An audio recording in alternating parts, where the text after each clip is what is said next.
Hi, this is Judy at Kaizink, and today I'm going to show you a couple different ways to rotate your embroidery designs and why you may want to do that. Here's a blanket, and we're going to add a logo at the corner in 45 degrees. So instead of doing over-processing, measuring and marking and hooping at exactly 45 degrees, I'm going to hoop it straight and I'm going to rotate my design by 45 degrees. And actually this gives you a little more real estate because you're sewing corner to corner. You might be able to make your artwork a little bit bigger.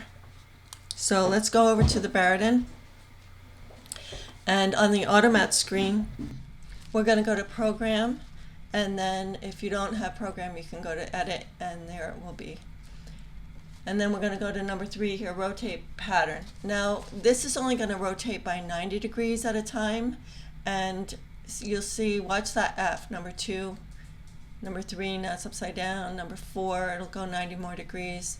And when you hit number 5, it will mirror your artwork, and 6, 7, and 8 will rotate that mirrored artwork. Now these are only by 90 degrees at a time. So we want to go 45 degrees. So let's put this back to 1, which is straight.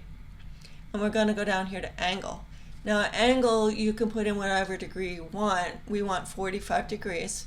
So we'll just hit enter and then hit the edit button to get out of here, and it will ask you program change. You want to hit yes, and now our artwork is at 45 degrees, and that only affects this particular design. Your other stuff will stay straight, don't worry. Now here's another scenario where rotating art comes in handy, and when I embroidered this logo on Richardson 112s, it was nice and straight. But then I switched to this other hat, and even though it's hoop straight, it looks like it's going downhill.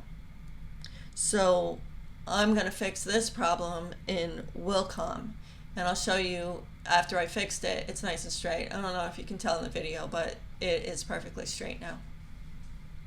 So in Wilcom, it's really easy. All you have to do is select your artwork and go up to this rotation icon, top center, and you can put in whatever degree you want to put in. And the nice thing about Wilcom is you can put in a portion of a degree. So you can put a half a degree, 22.5 degrees, whatever you want to put in. And for me, in this case, 0.7 degrees was perfect, fixed my problem, and my logo was straight. Thanks for watching.